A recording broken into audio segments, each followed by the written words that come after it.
I would very much welcome having Ayn Rand at this brunch. And, it might be that she would really love the experience, and it might be that she would storm out before they serve the strawberries. Where I am philosophically is an empathy of opposites with Rand in very important ways, in egoism in particular, but in consequence also in political philosophy and anarchism, and in significant ways, as you just saw, with respect to capitalism, because we just demonstrated that securities trading, which Ayn Rand was a big fan of and had Francisco d'Anconia doing, profiting on other people's mistakes, by the way. Go read what she says about it. What he's doing is profiting on other people's mistakes. He's not producing any new value whatever. And it's not as if he's lending startup capital to entrepreneurs, which is what venture capitalists do. And that is true capitalism. It is huge risk. It's why people say poker looks like capitalism, because venture capitalism is capitalism. It truly is investment. Whereas securities trading is not investment. It's trading around investments that have already occurred. Money that's already been turned into investment capital has been invested and hopefully is producing wealth, but that money was invested long ago. The money that you're throwing around now is just toilet paper, and you got some toilet paper that you're trading, hoping to trade for better toilet paper, and you're hoping that the guy you're trading with doesn't know the quality of the toilet paper that he has. It's exactly like buying used guitars at yard sales. If you devote your Saturday to driving around to every yard sale you see, and you have to learn how to buy guitars, but look for the Strats, look for the Telecasters, look for the Les Pauls, the genuine article. I saw a gold top Les Paul, beautiful 1957 gold top Les Paul that had been sitting under a bed for 20 years. The kid picked up for nothing. He had, I mean, unbelievable, $3,000 guitar that he bought at a yard sale for 35 bucks. For real. That's what you're doing when you're trading securities, is you're depending on other people not to know what they have, or to mistake what they have in any case, and that your knowledge is better, and neener, neener, neener. It's very much the idea of wealth for high C's is taking it from somebody else rather than producing it yourself. And for D, it's exactly the opposite, that wealth that I got by taking it isn't money won is better than money earned. That's what you hear all the time. A D never sees it that way. A D says the money I earned is way better, but in reality, a D isn't interested in money at all. He's interested in getting stuff done, and you can't do that at secondhand. I can't take pride in other people's accomplishments. I can only accomplish them directly. This, by the way, is the connection between reptilian motivations and Marxism, and I can demonstrate that too. But a reason that I would want to have Ayn Rand at my brunch is kind of to put the screws to her twice. One is in the spreadsheet that I built yesterday. Cell J6, that may change because I shuffle columns around, but it's J6 right now. How do high C's love? By not rejecting. That's how they love, is by not rejecting. That is literally the truth, that a high C's love is for the person that he didn't reject in the same way that he rejected everyone else. And frankly, a high D's love is the same kind of love, only it's a matter of time at that point.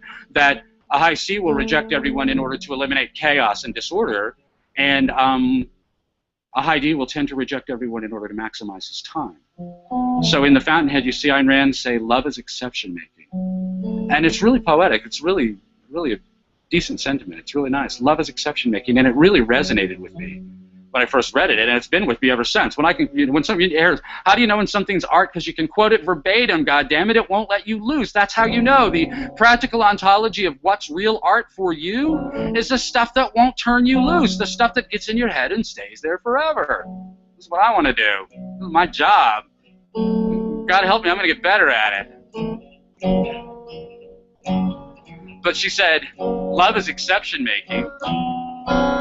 And I liked it, and at the same time, I kind of didn't like it, and I really didn't know why until I saw that box, J6, that high C's love by not rejecting, and Ayn Rand was very much a high C. She was INTJCI at the most, and maybe just high C.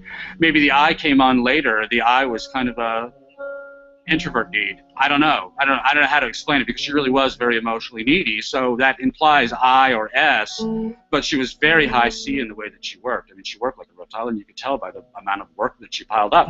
Just like we said, the high C is the one with all the documents at the meeting. Ayn Rand was the one with all the documents at the bookstore. She wrote books that were 5 times longer than anybody else's books, and 5 times more brutal for the reader in terms of the things that she would put you through, and she's good at it. She's really good at it. The criticism that Ayn Rand gets as a novelist is really unfair, because Ayn Rand displays an enormous understanding of human character, human motivation. There is so much going on in her books that is really, truly remarkable and is unprecedented in the world of fiction. The criticism she gets is unfair, and the reason that she gets it, I mean, partly it's because she's being criticized by Marxists who are attempting to besmirch her in order to kill her philosophical message. But to the extent that people are even evaluating her work honestly, they don't have any lens for evaluating. They don't understand what she's doing, and therefore they can't evaluate what she did. We talked about this in 9 Empathies. Until you know what the intent was, you don't know what the action was. You only know what you saw. You don't know what the reason was. And without being able to understand Rand's fiction at a much deeper level, and I don't know that my level is deep enough, but I know that I'm much deeper than anywhere else. I can tell you all kinds of things. Ayn Rand was an INTJ high C who idealized INTJ high Ds, Howard Rourke, Hank Rearden, John Galt, Francisco d'Anconia, even Dagny, INTJ high D, doers, doers, doers, very intellectual, but doers. Rand was an intellectual thinker. She was passive and didn't like it. Didn't like it in her own character that she was so passive, and yet all she idealized was her direct opposite, everything that she was except active instead of passive. That was all she idealized. Gail Winan is an ENTJ high D. His only difference from Howard Rourke is that he's an extrovert instead of an introvert. He needs people.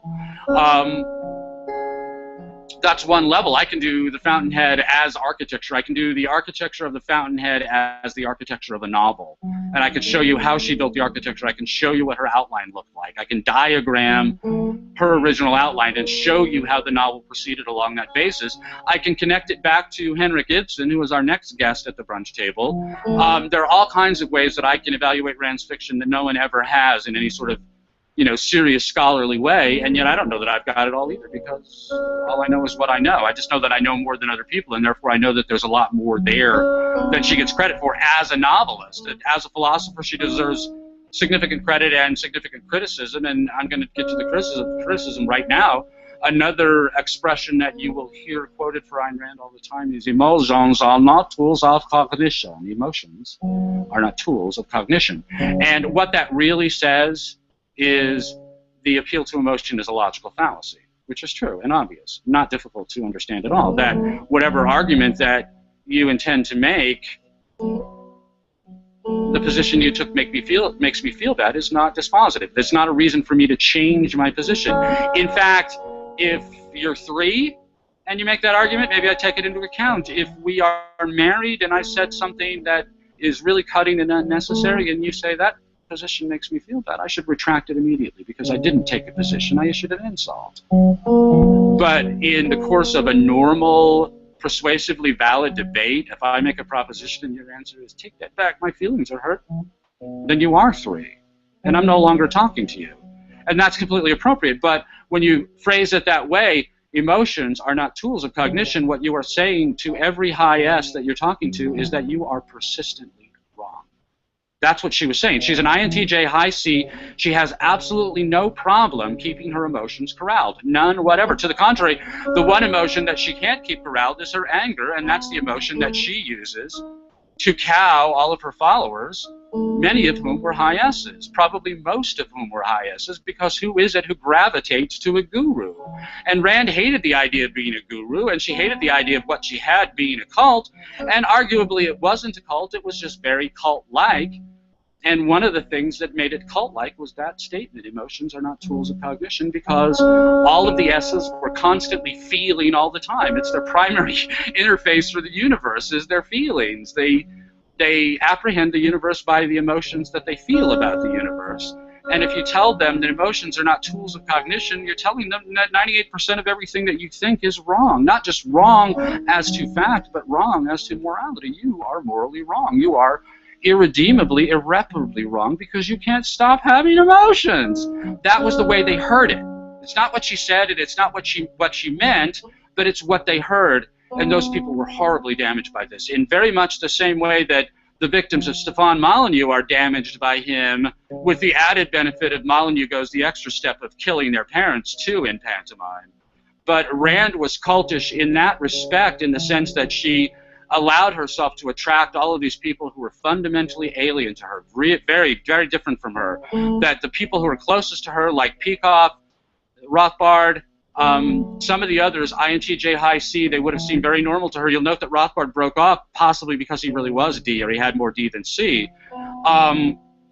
But the others who were attracted to her were high S's, or had a lot of S in their character. The INTJ S is a weird combination, but ENTJ, EFTP, there are all kinds of different ways that people come together, only two of which really made sense to Ayn Rand. INTJ high C made sense to her because she lived it from the inside. INTJ high D made sense to her because she wanted to live it from the inside. ENTJ high D made sense enough to her that she could make her best villain, Gail Winan, out of it. She didn't understand anybody else. Really didn't understand anybody else, and really didn't want to, because like many high C's, she was convinced that she was right and everybody else was wrong. And we'll talk about this sometime because I think it's funny. The statement is there are two kinds of things in the universe, and the other kind is not me. I love that. It certainly describes my life, but I think it describes everybody's life, and certainly it described Ayn Rand's life. She did not understand anyone who wasn't fundamentally like her in every vitally important respect, every respect that was important to her.